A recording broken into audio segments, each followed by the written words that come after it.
suatu robot trading menjanjikan 1% satu hari. Ya.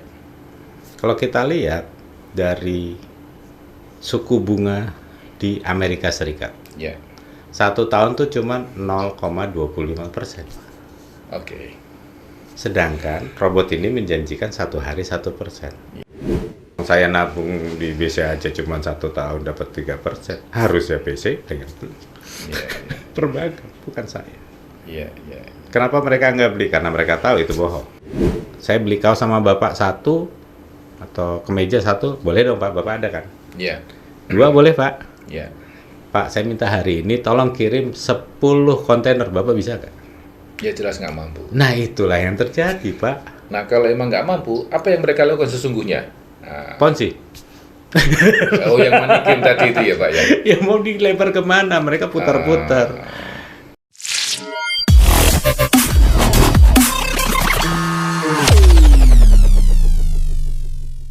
Hai Smart Clickers, apa kabar? Semoga sehat walafiat semua. Bagaimana kabar keuangan Smart Clickers semua? Nah, saat ini ada kabar baik buat Smart Clickers. Simak video pada kali hari ini karena akan membahas tema yang cukup menarik, yaitu bagaimana mendapatkan penghasilan di tengah situasi pandemi, situasi ekonomi yang kurang menguntungkan pada saat ini. Saat ini bersama kita semua ada Pak Reza Aswin, seorang master trader, trainer di bidang trading, forex dan gold yang sangat berpengalaman lebih dari 15 tahun. Pak Reza, selamat datang di Smart Clickers. Ini mudah-mudahan ini suatu kehormatan buat kita ini di Smart Clickers hadirnya Pak Aswin di Surabaya. Karena Pak Reza ini biasa di Jakarta. Nah ini kebetulan pas ada di Surabaya, sehingga ini kesempatan yang baik lah buat kita untuk ngobrol. Terima kasih loh Pak, udah diundang. Terima kasih. Pertama-tama ini Pak Reza, jadi mengenai trading ini Pak Reza, apa memang betul ini bisa menjadikan second income ataupun first income dalam masa-masa ekonomi yang serba sulit sekarang ini, masa pandemi, masa dan lain sebagainya, apalagi ada perang segala macam itu. Gimana nih Pak Reza, menurut Pak Reza? Iya, baik. Kalau kita berbicara masalah mungkin nggak mungkin. Yeah. Tapi kalau kita lihat Pak, kalau kita bicara masalah yang selalu beredar bahwa trading itu 90% loss Pak, Okay. 10% profit. Ya. Nah terus tambah lama tapi banyak orang yang masuk, kan aneh ya Pak ya. Ya. Ya.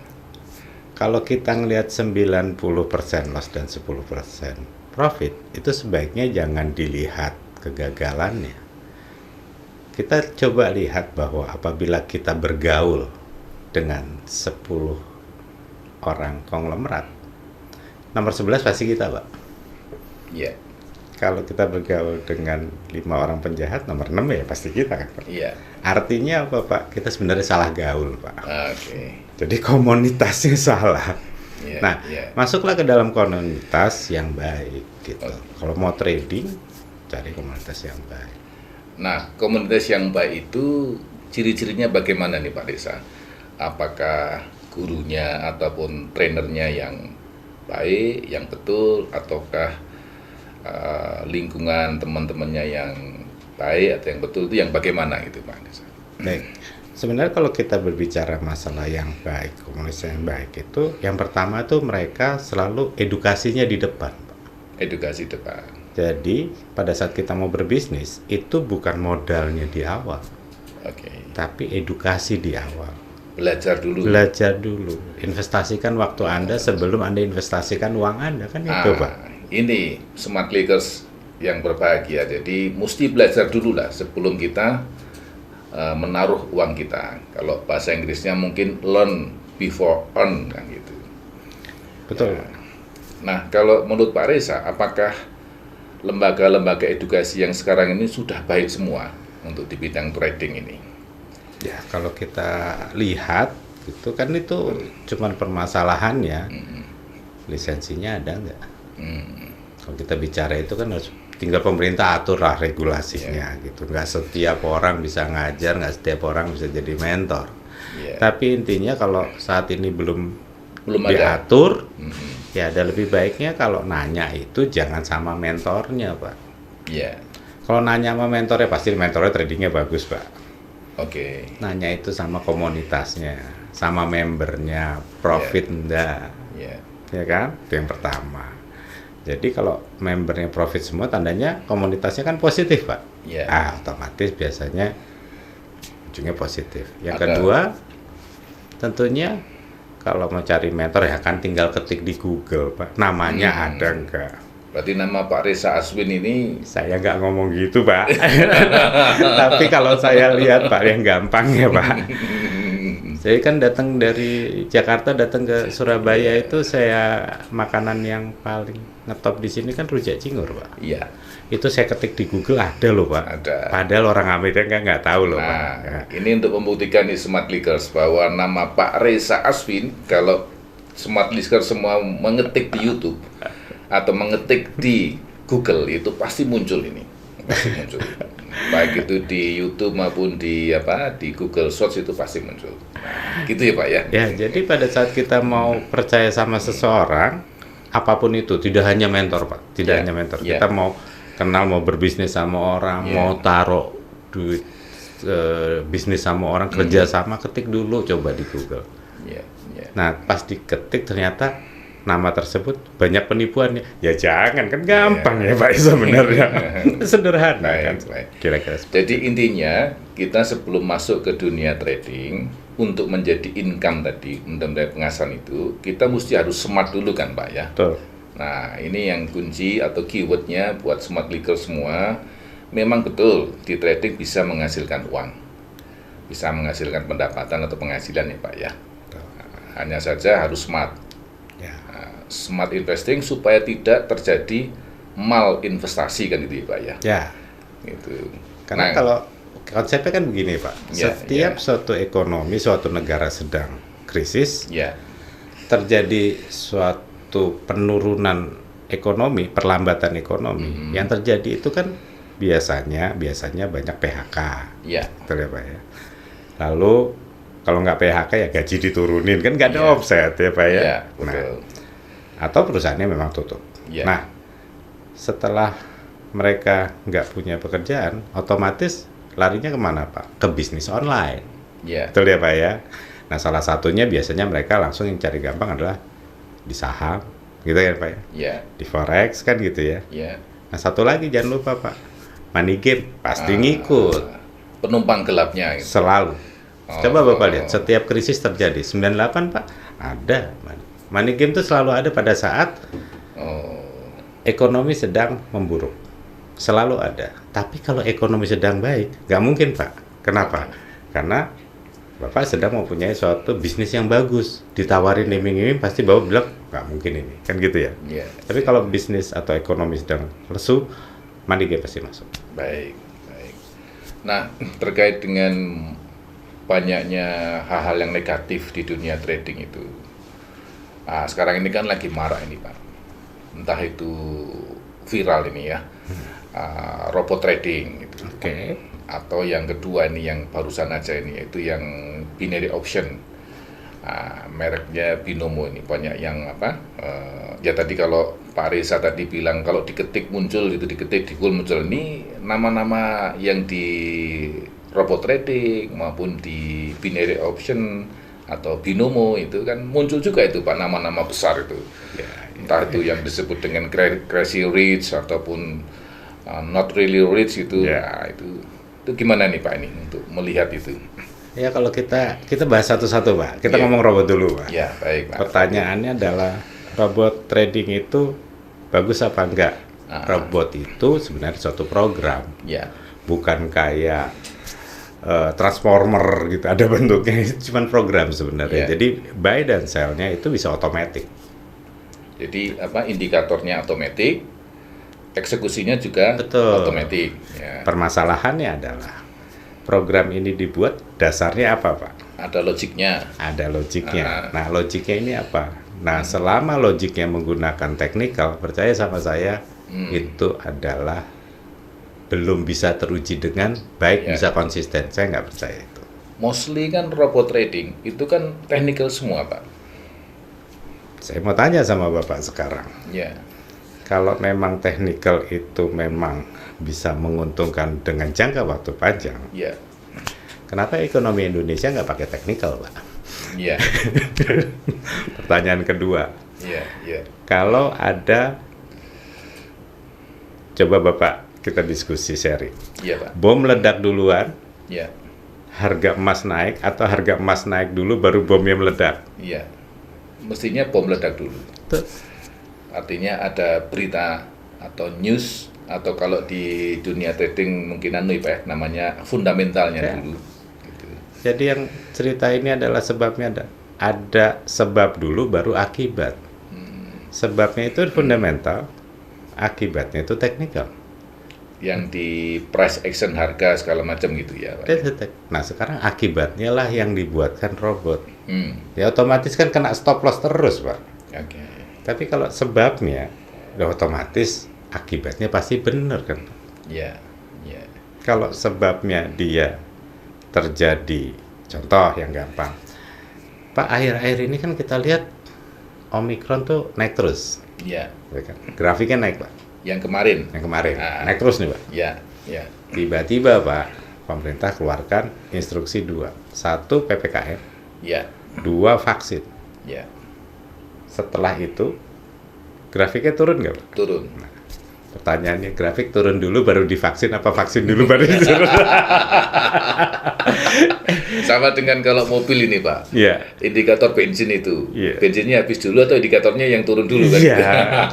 Kalau indikator turun dulu baru bensin turun lah, tak ganjel lah ya, Pak.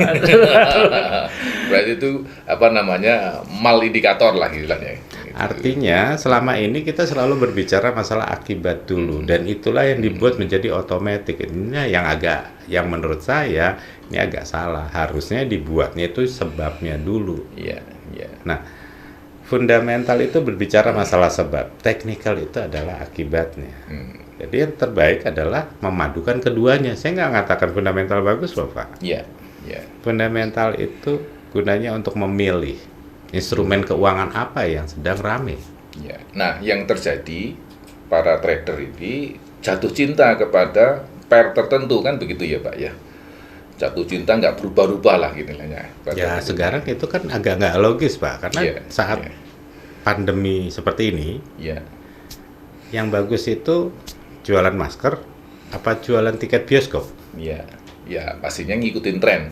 Tuh. Nah, trennya adalah masker kan gitu. Ya, kalau kita ngotot, Pak, jualan tiket bioskop. Nah, di handphone saya aja udah ada Netflix. Bisnisnya kan nggak jalan ya, Pak. Nggak Udah jalan. gitu, nggak boleh berkumpul di dalam satu ruangan. Iya. Kapasitas 50%. Apalagi PPKM gitu, malah mati, tutup. Untungnya di mana? Jualan masker mendingan loh. Jadi bisnis itu harus mencari yang sedang diminati oleh pasar. Jadi instrumen keuangan tuh banyak, Pak. Ada forex, ada gold, ada yang namanya obligasi. Ada saham. Pak, semuanya itu bisa dipilih. Lah kok kita trading di Euro USD terus, atau di saham terus. Udah tahu kalau perang saham turun kan, Pak? Nah, yang ada sekarang ini menurut Pak Reza itu yang robot trading yang sekarang ini itu fully technical ya, Pak ya. Saya ngeliatnya itu full technical. Kalau mau lihat robot yang bagus itu yang dipakai sama BlackRock, Shelton, yang dipakai oleh Renaissance Technology. Ya, itu produk luar negeri semua ini. Amerika, Pak. Aset manajemennya gunakan itu, dan itu robotnya gunakan fundamental. Jadi dia ngambil data. Ya. Dari data inilah. Baik data ekonomi maupun data keuangan ya, Pak ya. Semua, Pak. Termasuk geopolitik juga ya. Semua geopolitik. Nanti dengan keadaan seperti ini diputuskan instrumen ini yang harus dibeli, obligasi yang harus dibeli. Makanya kita bisa lihat pada saat perang terjadi yang diserbu apa? Emas sama obligasi, Pak. Saham contoh. Kan gitu ya. Nah, dengan case yang robot trading tadi yang di Indonesia sekarang jadi viral ini, itu ada beberapa nama lah, yaitu banyak lah. Kalau smart leakers mau ngecek di Google atau di YouTube itu banyak beredar lah. Tidak perlu saya ulang-ulang lah, nah, nama-nama yang besar itu yang di awal menjanjikan, mungkin ada juga yang menjanjikan fixed income tiap bulan 10%, tiap bulan 15%, seperti itu gitu. Itu belum mengakomodisi selain yang hanya fully technical, ada hal yang lain nggak Pak yang sehingga menjadi rame itu? Sebenarnya kan logikanya begini Pak, Yeah. kalau misalnya suatu robot trading menjanjikan 1% satu hari. Ya, Kalau kita lihat dari suku bunga di Amerika Serikat, ya, 1 tahun tuh cuma 0,25%. oke, Sedangkan robot ini menjanjikan 1 hari 1%. ya, The Fed aja yang banyak uangnya itu cuma 0,25. Indonesia cuma 3,5% setahun loh Pak. ya. Di Jepang setahun minus 0,1%. Loh, seharusnya kan mereka yang beli robot, bukan saya ya Pak. No, Kalau itu emang benar, harusnya mereka lah yang beli. yang mereka yang pertama kali beli gitu ya. Mau saya nabung di BCA aja cuma 1 tahun dapat 3%. Harusnya BCA yang beli. Ya, ya, Perbankan, bukan saya. ya, ya, Kenapa mereka nggak beli? Karena mereka tahu itu bohong. ya. Nah, hal-hal lain yang bikin bahwa itu bohong apa lagi Pak Desa? Begini Apakah mereka betul-betul dilempar ke pasar gitu? Gini Pak, kita contoh saja Pak ya. Ya. Ada satu robot yang mempunyai member katanya 300.000 member. Oke? Seluruh dunia, all Ya. over the world. Terserah lah, mau di Indonesia aja sama di ada robot yang membernya menghasilkan 300 member. 300.000 member.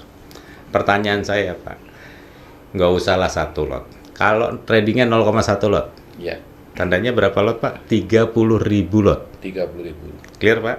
Oke. Sekarang saya mau tahu Pak. Satu kali eksekusi lah. Satu kali klik itu klik. 30.000 lot. Saya mau tahu broker mana yang terima. Ada batasan di broker. Di lokal itu batasannya sekali klik 50 lot. Di luar negeri sekali klik 100 lot. Jadi kalau Bapak mau ambil 200 lot, itu harus 2 kali klik. Klik sekali, klik lagi sekali. Lagi. Walaupun. Tapi ini yang terjadi, diklik rata semua sama. Jadi 30.000 lot itu bareng semua, satu klik gitu ya. Wah, ada yang ngomong, tapi kan dipecah di 5 broker. Pak, 30.000 dibagi 5, 100, dibagi 5 broker, itu satu broker dapatnya Pak 6.000. sekitar 6.000 sekali klik. Brokernya mana coba ayo. Itu yang tidak dijelaskan, menjadi sesuatu yang tidak masuk akal kan gitu. Saya cari cara gampang lah, misalnya Ya. misalnya Bapak ini adalah punya toko Ya. baju. Ya.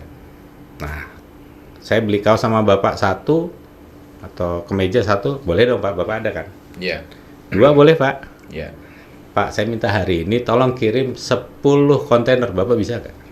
Ya jelas nggak mampu. Nah, itulah yang terjadi Pak. Nah kalau emang nggak mampu, apa yang mereka lakukan sesungguhnya? Nah, Ponzi. oh yang manikin tadi itu ya Pak ya? Ya mau dilempar kemana? Mereka putar-putar. Ya, kalau kita lihat teorinya kan gini, pada saat kita masuk ke broker manapun di dunia, Ya. itu pakai nama kita Pak. Ya. Oke. Kalau terjadi apa-apa ya saya tinggal withdraw dari broker itu nggak ada masalah kan Pak. Masalahnya di mana? Kok sampai nggak bisa withdraw gitu loh. Nah, ini poin yang lain lagi nih. Jadi yang tadi mengenai jumlah lot.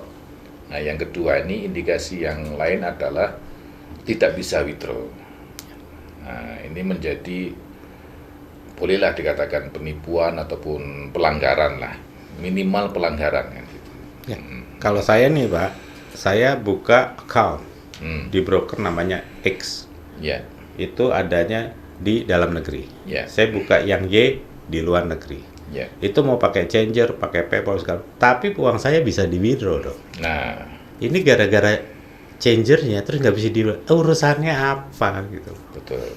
Logikanya nggak masuk gitu loh. Ya. Ya. Kira-kira seperti itu. Baik, baik.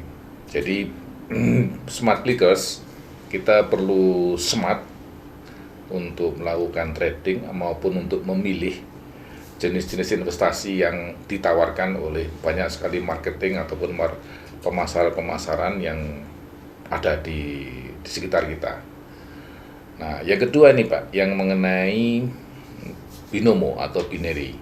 Nah, ini kan sampai ke ranah hukum ini, sudah ditahan gitu. Tadi kan sebelumnya mereka sempat bahkan ada yang sampai sombong mengata-ngatain Tuhan segala macam. Nah, ini kita tidak ke arah orangnya, tapi kita bicara sistemnya saja lah, sistemnya. Nah, ini binary ini bagaimana nih Pak? Ini untuk smart clicker biar tambah smart lah gitu. Ya kalau namanya option itu kan instrumen keuangan Pak. Option. Ya, tapi kalau binary dan segala macamnya, kalau saya melihatnya, kalau perjudian itu Pak, itu masih fair menurut saya, 50-50. 50-50. Kalau ini agak nggak fair, kenapa? Karena pada saat trading, ya, melakukan trading, terakhirnya di detik terakhir itu bisa di sliding Pak. Gitu. Kita buy 1 detik kemudian itu dia bisa turun gitu. Fairnya nggak ada gitu loh Pak. Jadi kalau buat saya ini sih harusnya penipuan. Oke. Fraud aja. Berarti lebih buruk daripada judi ya ini Pak ya? Lebih kasar daripada judi. Lebih kasar kalau menurut saya. Iya. Jadi kalau banyak orang yang marah, banyak orang, biasanya cuma kepingin lihat ada nggak yang menang. Kalau nggak ada yang menang, tandanya Pak, ini memang kasus penipuan. Kalau perjudian aja masih 50-50 Pak. Paling jelek itu 40-60 lah ya. Kalau ini kan 955 ya kan. Udah pasti dicincang kan gitu. Iya. Jadi ini cukup berbahaya nih Pak ya. Karena memang marketingnya luar biasa nih Pak. Baik yang di robot trading maupun yang di binomo ini Pak, sampai meng-hire atau endorse artis-artis segala macam ini. Nah, akhirnya juga uangnya hilang juga ya Pak ya, gitu. Karena kena pasal pencucian uang kan gitu, money laundering kan gitu ya. Itu gimana nih Pak biasanya? Ya, kalau ceritanya yang pertama ini kan kasus penipuan dulu Pak. Iya. Orang masuk ditipu katanya bisa profit, katanya nggak bisa profit. Iya. Tipunya 2 kali lagi. Yang pertama dia bikin pengajaran, bayar gitu. Habis selesai dia harus masuk karena dia afiliator ya, masuk ke situ ditipu 2 kali masalah gitu. Nah setelah itu dia dapat uang ya, si katakanlah brokernya ini dapat uang. Lalu ada perjanjian nih 80-20. Jadi si afiliator ya dapat 80% dari kekalahan. Dari kekalahan loh Pak, bukan komisi lagi Pak. Dari kekalahan, jadi orang kalah itu 80% diambil buat si afiliator. Si company-nya itu cuma dapat 20. Bapak bisa bayangkan kalau satu hari dengan sebanyak orang itu yang membernya katanya sudah mencapai 25 untuk satu afiliator, 25.000 member, masing-masing masukin uang gak usah banyak-banyak Pak, Rp1.000 aja itu udah 25 juta. Nggak mungkin dong Rp1.000 sekali trading. Iya Pak ya, minimal 1 juta lah gitu. Nah, 1 juta udah 25 miliar kan gitu. Jadi wajar lah Pak kalau satu hari mereka bisa menjadi sultan. Iya. 2 kali dia mereka ngadain edukasi, mereka dapat duit. Terus setelah si orang yang diedukasi ini disuruh setor, itu juga dimakan 2 kali Pak habisnya. Nah, ini kan kasus penipuan Pak. Nah, setelah dia dapat uang yang hasil bagi-bagi uang yang kalah ini 80%, lalu uang ini dibelikan apartemen, dititipkan ke supirnya. Jadi apartemen itu atas nama supirnya, atas nama calon mertuanya, semua termasuk pacar Pak, dikasih. Pak, menurut saya ini adalah pencucian uang. Satu aturan main kalau masuk pasal pencucian uang dan itu disahkan oleh pengadilan, itu uangnya nggak balik Pak, diambil sama negara, disita sama negara. Jadi kalau menurut saya hati-hati Pak. Pada saat kita tertipu, uang kita nggak pernah balik. Karena aturannya begini. Contoh, saya lapor Pak Saya lapor, saya tertipu. Oke. Ya. Lalu orang tersebut oleh pengadilan dikenakan penipuan dan pencucian uang. Ujungnya, walaupun di orang yang penipu itu ada catatannya, negara, apa alasannya negara percaya dengan catatan penipu? Ya. Sita negara semuanya. Jadi kalau menurut saya, ya hati-hatilah, karena begitu kita sudah salah masuk di tempat yang salah, uang kita habis, kalau toh terbukti secara hukum juga nggak akan bisa balik uangnya. Kira-kira seperti itu. Ya, masuknya yang legal-legal lah ya. Ya. Baik, Pak Reza. Saya kira demikian Smart Leakers. Pada kesempatan saat ini kita membicarakan mengenai bahwa trading bisa menjadi income mata pencaharian kita, namun tetap harus smart, memilih trading yang aman, yang benar, yang sesuai dengan pasar. Kemudian juga harus melihat legalitas dari bisnis tersebut. Nah, ini kebanyakan kalau yang di robot trading ataupun yang di binary tadi itu memang secara legal tidak memenuhi peraturan di negara kita. Gitu ya Pak Reza ya. Saya kira itu kesempatan yang baik ini. Ini kebetulan Pak Reza ada di Surabaya juga lagi mengadakan workshop. Ini sedikit aja bahwa beliau ini keliling Indonesia ke kota-kota besar di Indonesia, tidak hanya di Pulau Jawa, termasuk di Sulawesi, di Kalimantan, di Sumatera, di Bali gitu. Jadi beliau juga mengadakan pelatihan-pelatihan dalam rangka untuk memang memberikan edukasi kepada masyarakat mengenai trading. Jadi dengan adanya dua peristiwa menonjol saat ini seakan-akan dunia trading kan menjadi keruh ya Pak ya. Walaupun sebelumnya juga kita melawan mal trading atau mal investasi juga kan gitu ya. Nah ini Pak Reza ini luar biasa ini dengan imperium strateginya memberikan edukasi kepada masyarakat mengenai trading. Demikian Smart Leaker, simak lebih lanjut nanti video-video selanjutnya. Jangan lupa like, subscribe, dan share Smart Click ID untuk smart netizen semuanya. Terima kasih Pak Reza, mudah-mudahan kita bisa jumpa lagi pada kesempatan yang lain lagi. Terima kasih banyak ya Pak. Terima kasih, Pak.